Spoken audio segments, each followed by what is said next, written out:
Obrigado. Querida igreja, querida Dobrar, que a paz do Senhor Jesus. Amém. Glória a Deus. Será que você tem pelo menos um motivo para glorificar ao Senhor? Glória a Deus. Ele está presente entre nós e nós podemos sentir a sua presença. E que noite de alegria, que noite de celebração, estarmos juntos, reunidos como um só corpo, como um só povo, adorando um único Deus. Eu confesso que estou muito feliz de estar nessa igreja, conhecendo novas pessoas, revendo irmãos. Quero agradecer a Deus pela vida do nosso irmão Wellington, que com tanto carinho, com tanto amor, tem dirigido esse trabalho, externou a nós o convite. Agradecer a Deus pela vida do pastor Ailton, da sua esposa, sua família, que Deus continue dando graça, força, vitalidade para continuar conduzindo esse rebanho nessa igreja tão linda, tão aconchegante. Gente, eu tenho apenas 18 anos, como foi falado, o pessoal não acredita muitas vezes, né? O pessoal geralmente fala que o meu pai parece ser meu irmão, a minha mãe parece ser minha esposa e a Isabela parece ser minha filha. Eu fico um pouco assustado quando eu escuto esse tipo de coisa. Acontece muito de eu ir para um canto e meu pai ir para o outro pregar, eu ir pregar numa cidade, meu pai em outra cidade estar ministrando e vou com a minha mãe. Aí eu chego nas igrejas e os irmãos perguntam, como se chama a esposa do irmão? Eu falo, não, é minha mãe, gente. É que ela também é muito bonita, né? Gente, a minha mãe é maravilhosa. Mas, queridos irmãos, é uma honra estar aqui com os meus pais. São os meus melhores amigos, aqueles a quem eu amo desde o berço. E eu sempre honro os meus pais porque eu aprendi nas escrituras que essa é uma fórmula que Deus deixou aqui na terra para você prosperar.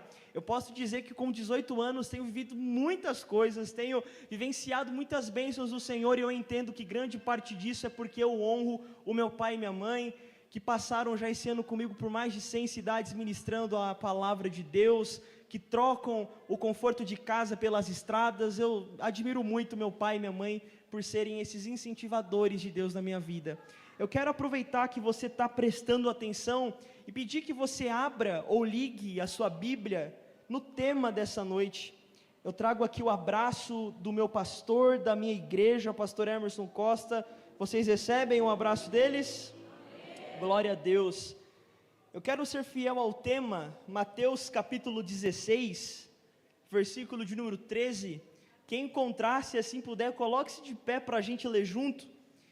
Eu confesso que tema, quando você vai pregar, é sempre difícil você ministrar sobre um tema, porque a palavra ela não fica pronta na hora, você tem que buscar o entendimento, você tem que orar, mas esse tema é muito conhecido por nós. Talvez nós estamos diante de uma das passagens mais lidas em todo o Novo Testamento. E isso também faz com que essa mesma passagem seja uma das passagens mais mal interpretadas de toda a Bíblia. Por exemplo, a Igreja Católica, ela vai defender o papado com base nesse texto. É um texto que é lido universalmente pelas igrejas cristãs, mas mal interpretado por muita gente. E com a graça de Deus eu quero ler, explicar e aplicar esse texto para a sua vida, amém?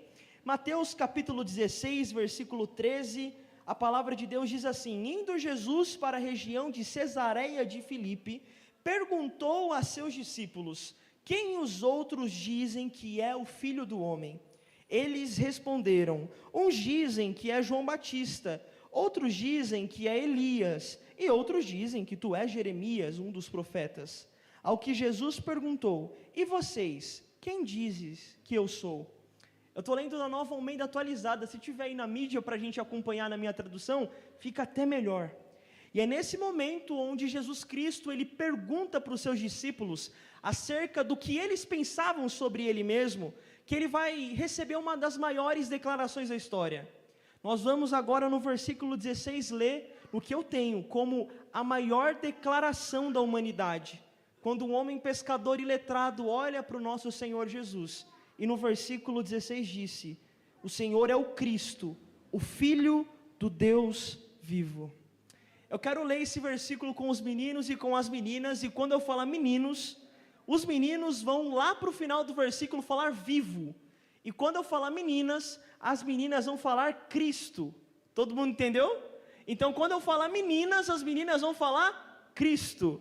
Quando eu falar meninos com essa voz de pregador pentecostal, vocês vão falar vivo, amém? Todo mundo entendeu? Então vamos ver quem vai ganhar essa disputa. Respondendo Simão, Pedro disse, o Senhor é, meninas? Cristo. Gente, que desânimo. Os meninos têm que ganhar agora. O filho do Deus, meninos. Mas foi de lavada. Vocês querem uma revanche para tentar melhorar? Vamos uma revanche, né, gente? Eu vou fingir que a gente não teve a primeira, Wellington, para a gente dar uma segunda chance para elas. Então vamos lá, meninas, é com vocês, hein? Respondendo Simão, Pedro disse: o Senhor é, meninas? Agora complicou, pastor. Agora elas, né, pegaram pesado. Vamos ver se esses meninos estão com essa bola toda, né? O filho do Deus, meninos? Não tem pra ninguém. Ganhamos. Aplauda ao Senhor Jesus. Glória a Deus. Pode tomar o seu assento. Mas as meninas vão ter chances durante a pregação para desempatar. Não fiquem chateadas, mas os meninos de Ribeirão Pires, é Ribeirão Preto, Ribeirão Claro, Ribeirão Pires, eu estava pensando, meu Deus, Ribeirão Pires, eles estão com tudo nessa noite. Gente, eu quero pregar sobre a maior declaração da humanidade, eu quero pregar sobre a maior declaração da história, declaração essa que foi feita por um pescador chamado Pedro, dizendo: tu és o Cristo, o Filho do Deus vivo. Mas antes de entrar no texto, eu preciso definir com vocês o que é uma declaração. Uma declaração é muito além de uma fala, é muito além de uma conversa. Uma declaração é um discurso. Mas não é qualquer tipo de discurso, não é aquele discurso que quando você faz aniversário, o pessoal após cantar parabéns começa a gritar discurso. Não é esse tipo de discurso. Uma declaração é um discurso solene, é um discurso muito importante, que na maioria dos casos, ele tem tanta importância esse discurso, que vai ter alguém documentando tudo o que você está falando. Então uma declaração é um discurso solene, é uma coisa muito importante.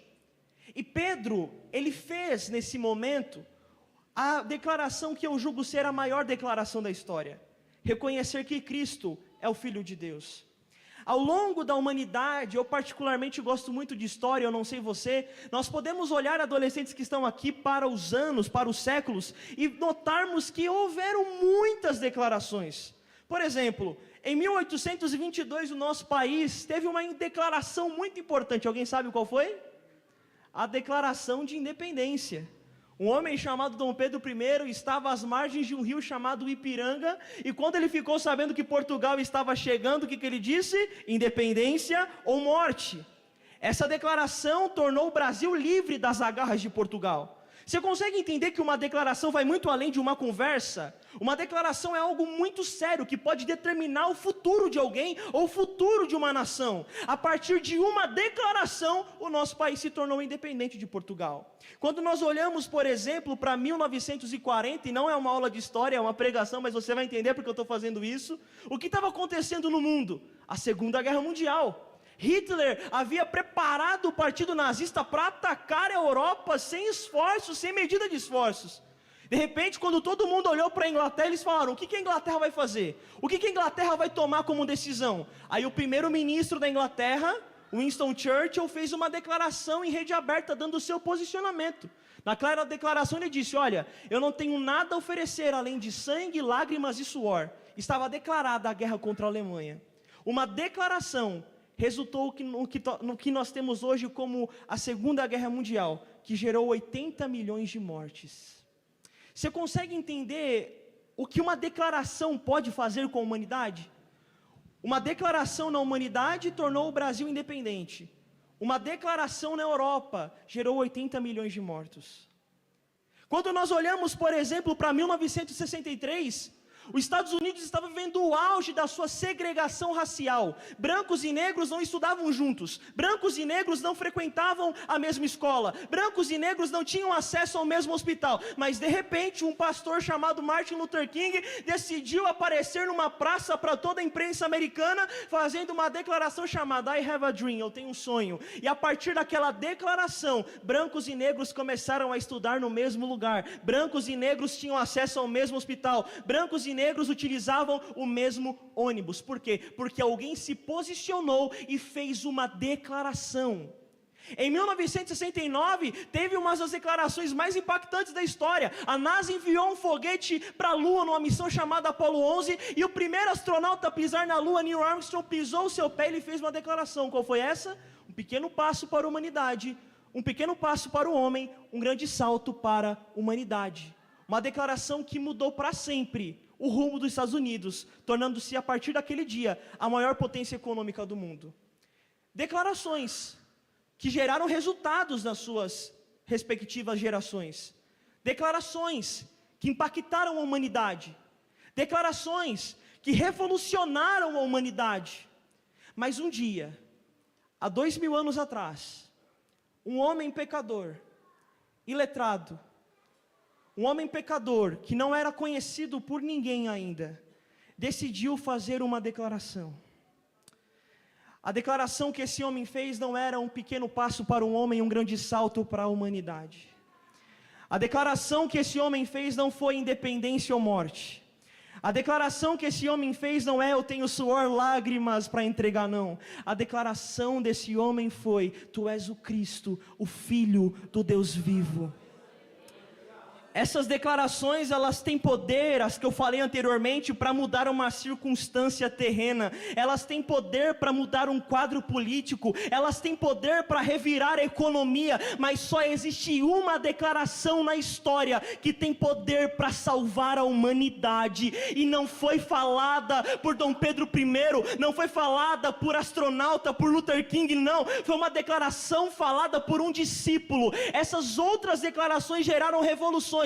Mas essa declaração falada por Pedro, ela gera salvação, porque ninguém consegue ser mais o mesmo após fazer essa declaração: Jesus, tu és o Cristo, o Filho do Deus vivo. Essa é a única declaração na humanidade que tem poder para pegar o paralítico e fazer ele andar. É a única declaração na humanidade que tem poder para pegar o cego e fazer ele enxergar. É a única declaração na humanidade que pega quem não tem futuro algum e dá um recomeço para essa pessoa. É a única declaração na humanidade que tem verdadeira esperança para quem não tem mais força para lutar. Ninguém consegue ser o mesmo após declarar que Jesus é o Cristo, o Filho do Deus vivo. Você pode declarar para a política e mudar um quadro econômico. Você pode declarar para a política e mudar um quadro social. Mas quando você declara que Jesus é o Cristo, é o Salvador da sua vida,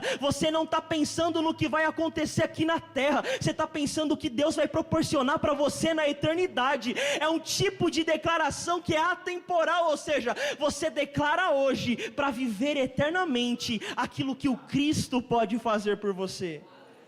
É esse tipo de declaração que eu quero mencionar e expor nessa noite. A maior declaração da humanidade não foi de Luther King. A maior declaração da humanidade não foi de Dom Pedro I. A maior declaração da humanidade não foi de Winston Churchill. A maior declaração da humanidade pode ser feita por você nessa noite. É uma declaração que pode mudar completamente o quadro da sua vida. Você está olhando para uma família improvável nessa noite, começando pelo meu pai. O meu pai, com 13 anos, teve a infelicidade de conhecer o mundo das drogas. Maconha, cocaína e tudo aquilo de pior que o mundo pode oferecer. Um homem sem esperança, sem perspectiva de vida alguma. Um homem que era dado como morto pela maioria da sua família. Mas tudo mudou quando ele fez essa declaração. Você está olhando para uma mulher que não tem ovários. Você está olhando para uma mulher que não tem trompas. Uma mulher que não tem o ciclo da mulher. Você está olhando para uma mulher que um dia recebeu um diagnóstico na sua mão, dizendo: olha, com um quadro clínico seu, nenhuma mulher no Brasil engravidou. Mas um dia ela olhou para aquele diagnóstico e decidiu fazer uma declaração, que é maior do que qualquer declaração do médico, da medicina ou da tecnologia. Ela decidiu olhar para aquele exame e falar: Senhor, tu és o Cristo, o Filho do Deus vivo, o Deus que deu voz a mudos, o Deus que trouxe visão a cegos, o Deus que curou paralíticos, o Deus que vai abrir a minha madre e formar uma família. Tudo mudou depois de uma declaração. Você está olhando hoje para um rapaz de 18 anos que pela medicina jamais poderia existir. Um dia a ciência, um dia a tecnologia, um dia a medicina olhou para o meu ministério, olhou para a minha vida, olhou para a minha família e falou: vocês jamais vão pisar na terra.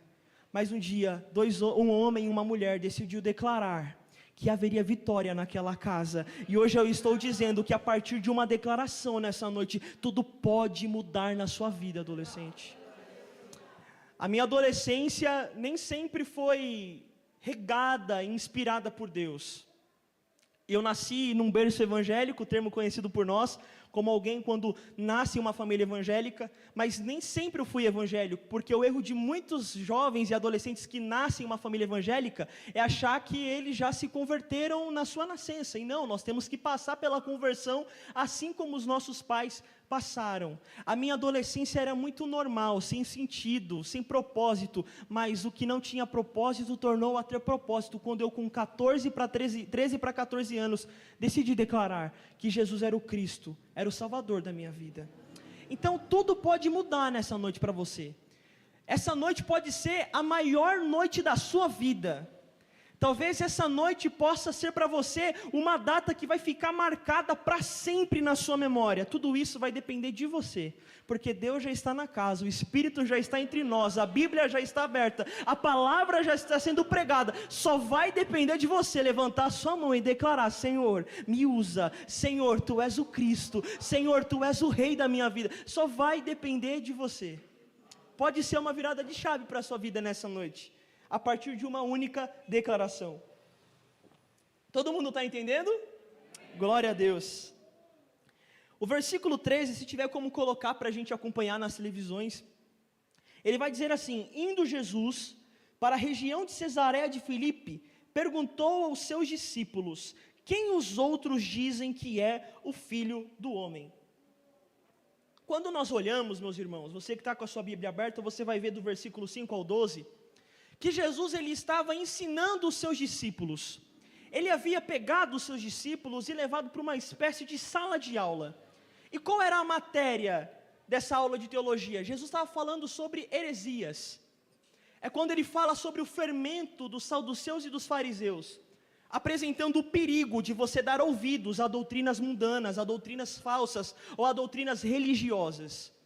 Mas é nesse momento em que inicia-se o versículo 13, que Jesus olha para aquela classe de aula de 12 alunos, e ele diz: olha, vocês vão colocar em prática agora tudo isso que vocês aprenderam, Wellington. E eu quero primeiramente começar a talvez desconstruir na sua mentalidade algo que você herdou do cinema, algo que você herdou do The Chosen talvez, algo que você herdou das séries. Porque muitas vezes quando nós falamos sobre discípulos, Wellington, nós imaginamos um tipo de pessoa que já tem muita experiência. Quando nós falamos sobre discípulos, muitas vezes nós já imaginamos uma pessoa que já viveu tudo. Quando nós falamos sobre os discípulos de Jesus, muitas vezes nós imaginamos alguém barbado, alguém que já tem seus filhos, alguém que já viveu muita coisa e agora só está entrando em um novo ciclo da sua vida. Mas quando nós olhamos para a Bíblia, nós vamos entender que, com a exceção de Pedro e talvez Mateus, todos os discípulos de Jesus eram adolescentes, no máximo jovens. Uma certeza nós conseguimos ter, com exceção de Pedro e Mateus, todos eles tinham abaixo dos 19 anos de idade. Você já vai entender por que eu estou falando isso. Em Mateus capítulo 17, versículo do 24 ao 27, vai ter aquele episódio onde Pedro, com os 12 discípulos de Jesus Cristo, chega ao templo, e as pessoas vão olhar para o apóstolo Pedro e vão falar: viu, vocês não pagam o imposto do templo? Aí Jesus vai olhar para Pedro, pastor, e vai dizer: olha Pedro, vai lá, joga uma vara de pescar, joga uma isca na água, o peixe que fisgar vai ter 2 moedinhas na boca dele, e você pega aquelas moedas e paga o meu e o seu imposto. Os 12 estavam juntos, vindo de uma maratona de milagres, mas por que só Jesus e Pedro pagaram o imposto do templo? Porque somente Jesus e Pedro tinham idade suficiente para pagar o imposto do templo. Porque a palavra de Deus em Êxodo capítulo 30, do versículo 13 ao 16, vai dizer que o imposto do templo era pago por apenas aqueles que tinham mais de 20 anos de idade e eram do sexo masculino. Então nós conseguimos ver uma série de narrativas em toda a Escritura que aponta para uma realidade da adolescência e juventude dos discípulos. Nós estamos falando sobre um tipo de época em que culturalmente os jovens, os adolescentes casavam com 16 anos, e só Pedro tinha sogra, segundo a Bíblia. A Bíblia só fala de uma sogra, e é a de Pedro. Nós estamos falando de um tipo de pessoa que viveu 60 anos depois da morte de Jesus. João escreveu Apocalipse no 95. Se ele tivesse sido chamado por Jesus com 40 anos, como ele estaria vivo 60 anos depois da morte de Jesus, ainda escrevendo?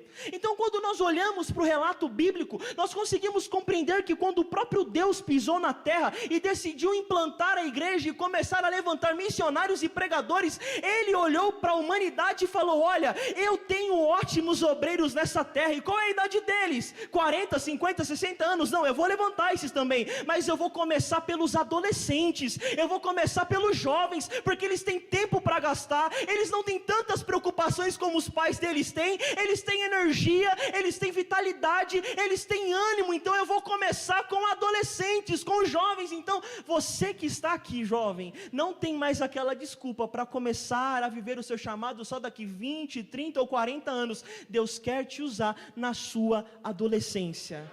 Ele quer te levantar agora. Não para de ficar jogando para o futuro aquilo que Ele determinou para você viver ontem. Ele quer te usar hoje, Ele quer te usar agora. Ele não precisa que você tenha um carro do ano, já esposa, a casa já pronta, não. Ele vai te dar isso enquanto Ele usa você, Ele vai proporcionar isso enquanto Ele levanta você. Então pare de achar que você só vai viver o seu chamado lá na frente, não. Ele tem um chamado esperando por você na tua escola, na tua faculdade, na tua igreja. Pare de dar desculpas para viver aquilo que era para você estar vivendo. Ele quer usar a sua adolescência. Será que realmente Ele carregou uma cruz pesada, levou chibatadas, teve a sua costa dilacerada? Será que realmente suando sangue, para você passar uma adolescência inteira trancada num quarto escuro, desperdiçando a sua juventude o dia inteiro num jogo online, que daqui 4 ou 5 anos você nem vai se lembrar mais desse jogo? Será que realmente Ele carregou uma cruz pesada? Ele escolheu você no ventre da sua mãe para que você gastasse toda a sua energia atrás de uma tela de celular, rolando um feed 4, 5, 6 horas por dia? Será que foi realmente por esse propósito que o próprio Deus desceu à terra, foi colocado numa cruz pela sua juventude? Salomão em Eclesiastes capítulo 12 vai dizer: olha, lembrem-se do Senhor na tua mocidade, para que você não perca a esperança quando estiver velho. Salomão está falando de um tipo de pessoa que desperdiçou a sua adolescência. Salomão está falando de um tipo de pessoa que desperdiçou a sua juventude. Chegou na fase adulta, arrependido pelo tempo que perdeu lá atrás. Deus está te dando uma oportunidade única, adolescente, que eu tenho certeza que muitos irmãos que estão aqui dariam de tudo para viver novamente aquilo que vocês estão vivendo. Eu já cansei de ouvir frases como essa: eu daria de tudo para voltar no tempo, eu daria de tudo para ter a sua idade mais uma vez. Será que realmente você, adolescente que está aqui, daqui 13 anos, quando for um adulto, vai olhar para a sua adolescência, momento esse que você está vivendo agora, com tristeza, porque desperdiçou, porque investiu no lugar errado? Será que realmente daqui a alguns anos você vai ser um adulto contente de ter passado uma juventude inteira atrás de um jogo de celular, atrás de um jogo de videogame? Será que realmente a gente vai se tornar no futuro adultos amargurados e arrependidos porque não investimos e gastamos a nossa energia aos pés de Jesus? A boa notícia é que você tem de tudo para fazer diferente. A boa notícia é que você ainda está vivendo a sua juventude, você ainda está vivendo a sua adolescência. Então, como você vai gastar esse tempo que não vai voltar mais?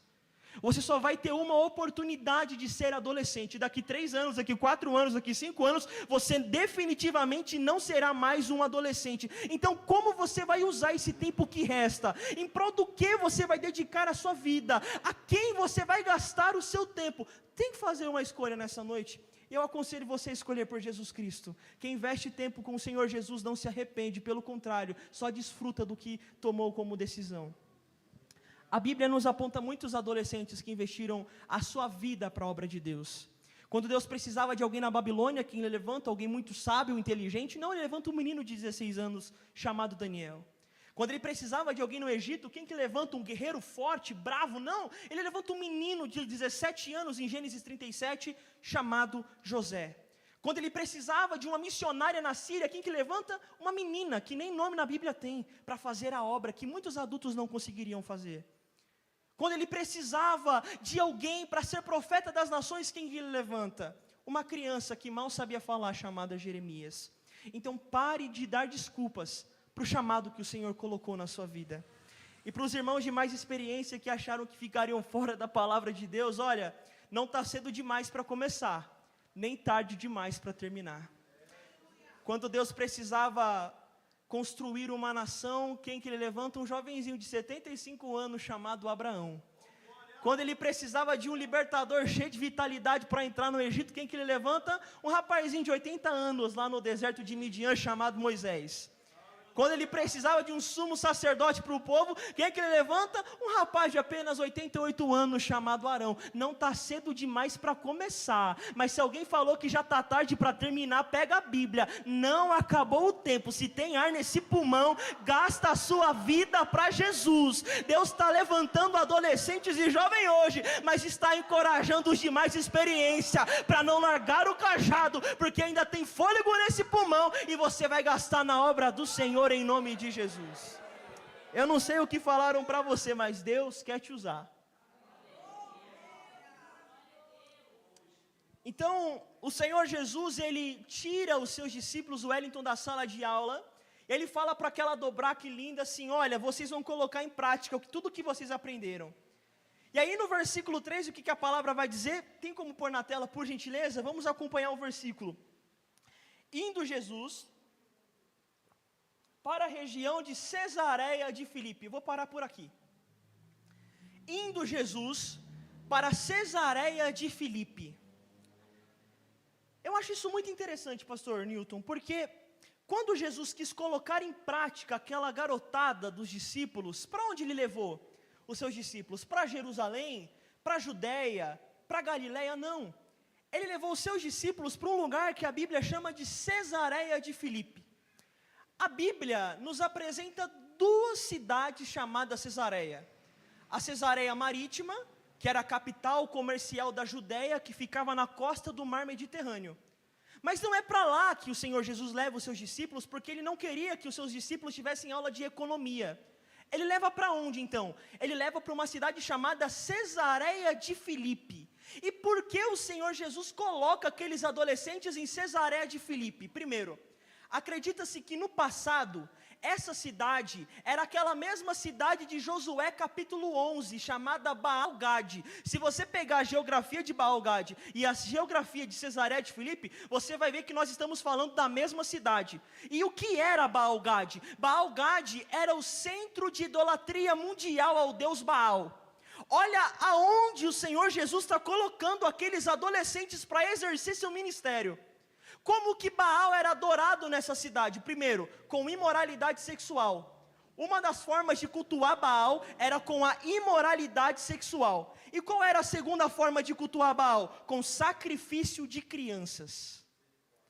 Olha o tipo de ambiente que Jesus está colocando aqueles adolescentes e jovens para entrar.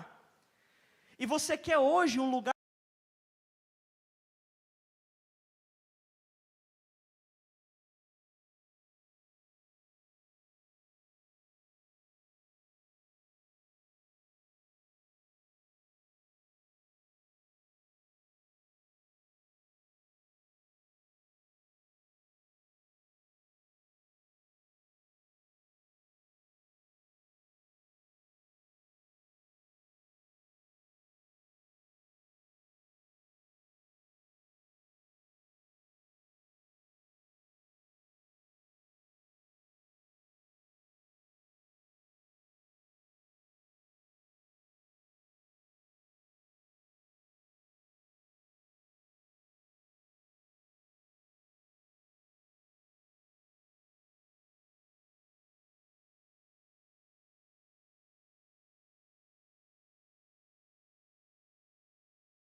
Cesareia. Vocês entram em Cesareia, mas não se vestem como os habitantes de Cesareia. Vocês entram em Cesareia, mas não pecam como os habitantes de Cesareia, porque agora chegou a luz no meio da escuridão, e agora é a hora de colocar em prática aquilo que vocês aprenderam. Então, quando você chega naquela Cesareia da sua escola, o Senhor está dizendo: vai, coloque em prática o que você aprendeu no congresso da Adobrac. Vai, coloque em prática aquilo que você escuta no domingo na igreja. Vai, coloque em prática aquilo que você aprende na palavra de Deus. Você não vai se corromper, você está vindo para levantar. Você não vai ser influenciado, você veio para influenciar. Você não vai cair no pecado, porque você está aqui para levantar esses adolescentes da sua sala. É para isso que Ele te coloca lá. É para isso que você vai para a sua escola. Muito se engana quem pensa que nós estamos ali só cumprindo uma exigência do governo. Não, quando você está na sua escola, você é um representante do reino de Deus. Você é um pregador do evangelho naquele lugar. O seu campo missionário é a carteira que está do seu lado. A alma que precisa ouvir sobre Jesus está atrás de você, na sua direita ou na sua esquerda. E não importa a circunstância, sempre Ele prepara alguém para escutar essa mensagem. Seja o diretor daquele lugar, o coordenador, o professor ou o aluno que senta ao seu lado. Todos nós temos uma Cesareia. Todos nós temos um ambiente que pensa diferente de nós. A pergunta que eu faço para você é: você vai curvar a sua cabeça e deixar o inimigo conquistar território? Ou você vai se posicionar como um discípulo de Jesus naquele lugar? Todos estão entendendo a palavra de Deus? Amém. Glória a Deus. Muitas vezes a palavra de Deus ela vem com coisas que nós não gostamos de ouvir. Talvez seja por isso, porque o próprio Deus diz em Hebreus 4:12 que a sua palavra é como espada de dois gumes, não é verdade? Eu particularmente nunca vi uma mãe que ama seu filho acariciar seu filho com uma espada, porque espada é instrumento de morte, instrumento que machuca. Aí quando Deus vem falar sobre a sua palavra, o que Ele diz? É a espada. Por quê? Porque a espada mata, ela mata o velho homem para que renasça uma nova criatura, que pensa diferente, que vive diferente, que age diferente na sociedade. E é nesse momento em que Jesus Cristo, Ele chama os seus discípulos, Ele faz talvez uma das maiores perguntas da humanidade. Ele faz uma pergunta que revolucionou o mundo para Cristo, que alcançou milhões de pessoas com a palavra de Deus. Que pergunta Ele faz? Olha, o que os outros dizem que eu sou? Jesus ele pergunta para os seus discípulos: viu, vocês que andam no meio da sociedade, o que as pessoas andam falando sobre mim? Mas depois, no versículo 15, Jesus faz essa mesma pergunta, não para os mundanos, não para os ímpios. Ele faz essa mesma pergunta para os discípulos. Repare que é a mesma pergunta: o que vocês dizem que eu sou e o que os outros dizem que eu sou? É a mesma pergunta, Jesus está perguntando sobre si. Mas a mesma pergunta gerou duas respostas diferentes. Isso é muito interessante. É interessante notar que a mesma pergunta gerou duas respostas diferentes. Por quê? Porque nem todo mundo pertence ao mesmo grupo. Já começa por aí.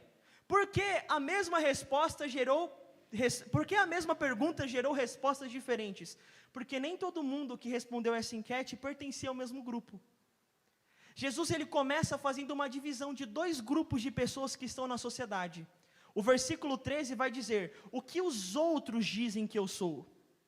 No versículo 15, agora ele vem para o outro grupo e diz: o que vocês dizem que eu sou? Repare que na sociedade tem dois grupos: os outros e os discípulos. Os de fora e os de dentro. Os que estão longe de Jesus e os que estão perto de Jesus. Os que não têm relacionamento com Jesus porque estão distantes e por isso são chamados de outros. E os que têm relacionamento com Jesus, que são chamados de filhos de Deus. Os outros que têm teorias sobre Jesus, olha, ele é Jeremias, ele é João Batista, ele é Elias, hoje na nossa sociedade, ele ama todos, ele está de braço aberto, todos os caminhos levam para ele, eles têm teorias. Os outros que estão longe têm teorias, ideologias, pensamentos, bandeirinhas sobre Jesus Cristo. Os que estão longe, mas os que estão perto não têm teoria, têm convicção. Senhor, estão falando que o Senhor é aquilo, estão falando que o Senhor isso, mas para a gente não há dúvida, o Senhor é o Filho de Deus, o Senhor é o Cristo, o Senhor é a porta, é o bom pastor, é a estrela da manhã, é o Salvador da nossa alma. Para onde iremos nós, se só Tu tem palavras de vida eterna? Os outros, eles têm teorias, porque não vivem próximo a Jesus Cristo. Os que estão perto têm convicção, porque habitam na presença dEle. E a pergunta que eu faço para você é: a qual grupo você pertence? A qual grupo você faz parte? A qual grupo você está inserido? Será que você é apenas um outro que tem teoria sobre Jesus, baseado naquilo que você escutou na sua escola, na sua faculdade, escutou dos seus amigos? Ou será que você é alguém que já tem a certeza que Jesus é o Salvador da sua alma? Tu és o Cristo, Tu és o Filho do Deus vivo. É muito difícil lidar com pessoas que têm teoria sobre Jesus, porque nós temos a certeza, nós temos convicção que Jesus Cristo é o Filho de Deus, e nós não temos onde ir, para onde ir, se não estivermos com Ele. Por muito tempo eu tinha na minha cabeça que era discípulo, mas vivia como os outros. Por muito tempo eu estive na igreja, com mentalidade de quem está lá fora.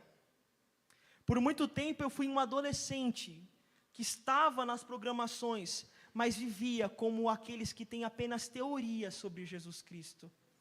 Até que um dia minha mãe, inconformada com essa situação, ela chegou no meu quarto e ela olhou bem fixamente para os meus olhos e disse: olha, Abner, Jesus está voltando, e você não vai subir vivendo dessa forma que está vivendo. Eu tinha aproximadamente uns 13 anos de idade quando ela fez isso. Ela falou: se eu for arrebatado a qualquer momento, eu nem vou lembrar de você na eternidade. Olha que dose de inspiração para buscar a Deus eu recebi.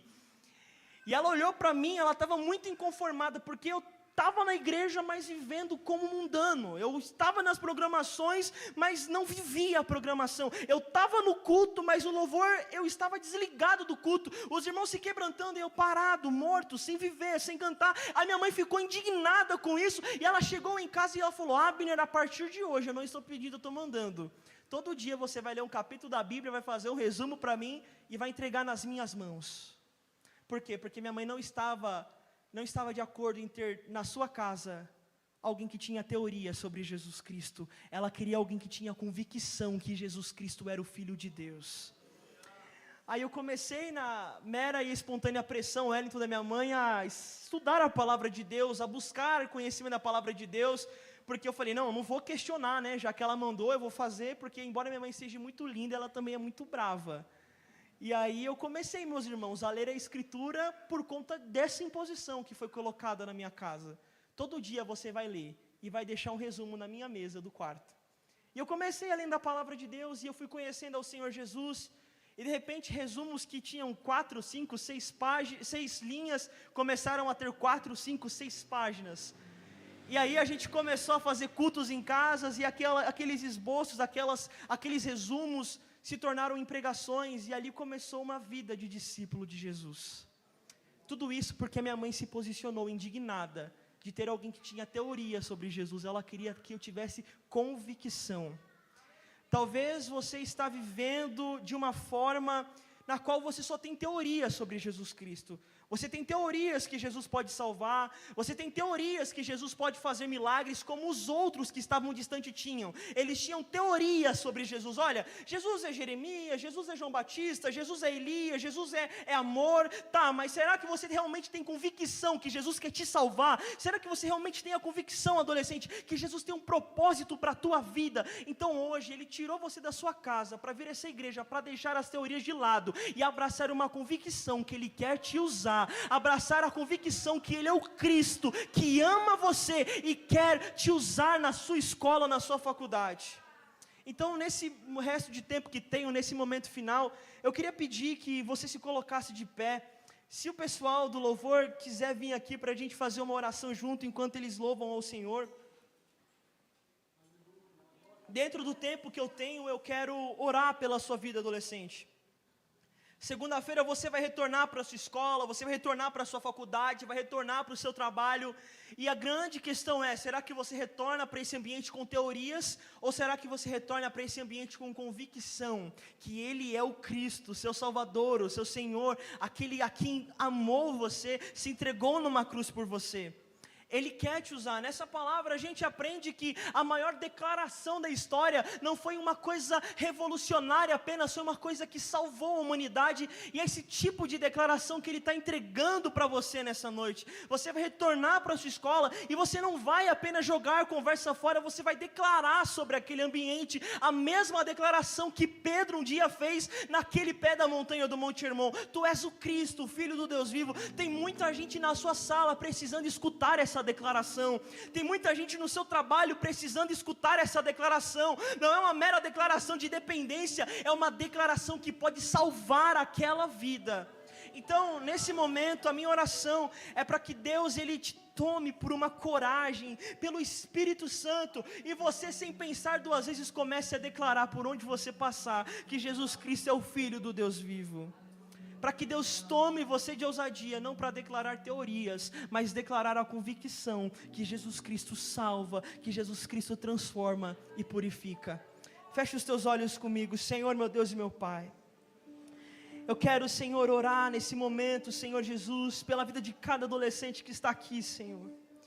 Senhor Jesus, eles têm um campo missionário imenso pela frente, o ensino médio, a faculdade, a escola, o trabalho, a rua, aquele grupo de WhatsApp, aquele amigo que ele tem quando joga online com ele. Senhor, existe um grande campo missionário, a qual a Adobrac foi inserida, Senhor Jesus, e a nossa oração não é para que eles tenham teorias sobre o Senhor Jesus, mas que eles tenham a convicção que o Senhor Jesus tem um propósito para a vida deles. O Senhor levantou adolescentes, o Senhor levantou, Senhor, meninos e meninas ao longo da história, que começaram a fazer a Tua obra, que começaram a viver o Evangelho, de forma pela qual a convicção na qual eles acreditavam, moveu as suas vidas, e levou eles a desfrutarem de experiências únicas aos Teus pés. A minha oração não é por uma Adobrac rica, milionária, não. A minha oração é por uma Adobrac ousada, inspirada, uma Adobrac convicta que Tu és o Cristo, e somente o Senhor tem planos de salvação para a nossa geração. Senhor, meu Deus e meu Pai, Senhor Jesus, oramos a Ti nesse momento, Senhor. Oramos a Ti nesse momento, pedindo que o Senhor derrame sobre convicção, ousadia, Senhor, inspiração, sobre cada jovem, sobre cada adolescente que está aqui, Senhor. Em nome do Senhor Jesus, nós oramos a Ti. Nós oramos a Ti, ó Pai. Glória a Deus. Por costume, eu não posso deixar de fazer esse convite nessa noite. Essa palavra, ela foi pregada e ela apresentou que na sociedade existem dois tipos de pessoa: aqueles que estão longe e aqueles que estão perto de Jesus Cristo. Aqueles que estão longe, eles têm apenas teorias sobre Jesus. Eles sabem que Jesus podem fazer, mas não vivem o que Jesus podem fazer. Por quê? Porque eles estão longe. Mas o Senhor, Ele tem muito mais do que teorias para a sua vida. Ele tem uma convicção para o seu ministério, para a sua vida, para a sua família. Ele tem uma convicção para te entregar, que Ele pode usar você. E talvez você até frequente os cultos, talvez você até está na igreja, mas ainda não está vivendo perto dEle. Talvez você está nas programações, mas entendeu a partir dessa palavra que não existe mais para onde ir a não ser Jesus Cristo. Talvez a partir desse texto que foi lido, essa palavra que foi explicada e aplicada no seu coração, houve agora, a partir desse momento, um desejo de falar: Senhor, eu quero me aproximar de Ti, eu quero ser um discípulo, eu não quero ser outro, eu quero ser filho. Eu não quero apenas ter teoria sobre o Senhor, eu quero ter a convicção que o Senhor é o Cristo, é o Filho do Deus vivo, é aquele que ama, é aquele que restaura, é aquele que usa, que batiza, que leva para viver a Tua obra. Então eu quero convidar você que recebeu essa convicção nesse momento, para levantar a sua mão. Eu quero orar pela sua vida. Se tem alguém aqui que por algum motivo se afastou dos caminhos do Senhor Jesus, entende que essa é uma palavra de alívio e retorno para o seu coração, a presença do Senhor, eu quero que você levante a sua mão, eu quero orar por você nesse momento. Se há alguém aqui que está distante de Jesus, entende que hoje é o momento de consertar aquilo que está errado, é a sua oportunidade de levantar a sua mão e falar: Senhor, hoje eu quero me entregar a Ti, eu quero viver o Teu Evangelho. Talvez essa pessoa que está do seu lado, ela está tímida, então eu vou pedir que você olhe para essa pessoa e você vai falar só no já isso para ela. Você vai perguntar: você quer aceitar a Jesus? E se essa pessoa disser sim, você vai segurar na mão dela e você vai vir com ela aqui na frente. Eu vou orar por vocês, mas na hora que eu falar já. Então você vai olhar para essa pessoa, enquanto o pessoal vai fazendo um louvor, a gente vai orar por vocês. E aí você vai nessa noite sair como filho, sair como discípulo. Então no já você vai perguntar para essa pessoa: você quer aceitar Jesus? Se ela falar sim, vem com ela aqui na frente, fechou? Então no 3, 1, 2, 3 e já, pergunta para ela. Glória a Deus, dá tempo de você vir. Se ela ficou entre a corda bamba, pergunta de novo, vem com ela aqui na frente. Pode ser uma última oportunidade que Deus está te dando nessa noite, de aceitar a Jesus Cristo e se render aos pés dele. Glória a Deus, glória a Deus. Fecha os teus olhos comigo. Senhor, meu Deus e meu Pai, nós estamos, Senhor Jesus, na Tua presença, Senhor. Nós sabemos que hoje, Senhor Jesus, é uma noite a qual o Senhor colocou Suas palavras sobre os nossos corações. Se tem alguém aqui, Senhor, que assim deseja, Senhor, se entregar aos Seus pés, traz a convicção a essa pessoa, Senhor, traz convicção a essa alma, Senhor. Senhor, muito mais do que estar longe, o Senhor tem planos para nós perto da Tua presença. Nós queremos, Senhor, viver e vivenciar as Suas experiências, Pai. Queremos viver, Senhor, os planos que o Senhor tem para nós. Te louvamos e te agradecemos por isso, Senhor. Amém. Glória a Deus. Gente, a partir disso eu tenho a convicção que todo mundo que está aqui já é um discípulo de Jesus, já é alguém que se entregou e se rendeu aos pés dele. Que essa palavra de alguma forma ela possa encorajar a sua vida, possa encorajar a sua alma. Glória a Deus, gente, vamos aplaudir ao Senhor Jesus. Pode vir aqui na frente. Glória a Deus, aleluia. Glória a Deus. Bom, eu estava indo encerrar, pastor, mas o Espírito Santo quis assim, ainda dá tempo. Se tem mais alguém, glória a Deus, vamos aplaudir ao Senhor Jesus. É como naquela passagem, não, Wellington, o melhor vinho ficou pro final. Não, é nesse momento que o Senhor quer demonstrar o seu melhor. Aonde está a terceira pessoa? Ainda dá tempo de você vir. Então pergunta de novo para essa pessoa, viu? Você quer aceitar Jesus? Se ela falar assim, vem com ela, dá tempo. Pergunta de novo. Hoje é uma noite de salvação. Hoje é uma noite que você deixa de ser outro e se torna discípulo. Hoje é uma noite que você para de ter teoria sobre Jesus para ter convicção que Ele te ama. Então, se você está com medo, pega na mão dessa pessoa, vem com ela aqui, que hoje Jesus Cristo tem salvação para a sua vida. Hoje Jesus tem salvação para a sua alma. A gente vai poder sair desse culto falando: Jesus salvou naquele culto. Glória a Deus, vamos aplaudir ao Senhor Jesus. A quarta pessoa está onde? Não adianta se esconder. Jesus te chamou hoje. A quarta pessoa que quer aceitar Jesus pode se unir a gente vai orar por você. Ainda dá tempo, não deixa de viver isso. Eu comecei a ministração falando que hoje pode ser a melhor noite da sua vida, se você fazer uma declaração: Jesus, Tu és o Cristo.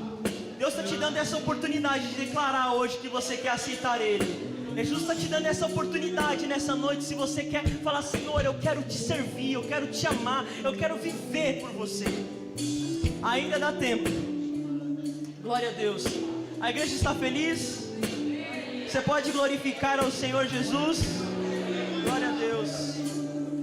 Como que vocês chamam? Mariane, Manuela, Maria, Mariane, Manuela e Maria. Parece que foi combinado, né, gente? Glória a Deus. Vocês estão tomando a melhor decisão da vida de vocês. Eu tomei essa decisão quando eu era um adolescente. E a partir dessa decisão eu parei de viver uma adolescência para viver a adolescência. A decisão de declarar que Jesus é o nosso Senhor, é o nosso Cristo, é a melhor decisão que alguém pode tomar na vida. Então, você tem que entender hoje, Maria, Mariane, que o que Deus está fazendo com vocês é simplesmente o ápice que alguém pode viver nessa jornada. É encontrar Ele e falar: Senhor, Tu és o meu Salvador. A igreja pode aplaudir o Senhor por isso? Glória a Deus. É muito raro essas cenas hoje, pessoas aceitando Jesus. Eu quero convidar o pastor dessa igreja para fazer essa oração. Glória a Deus.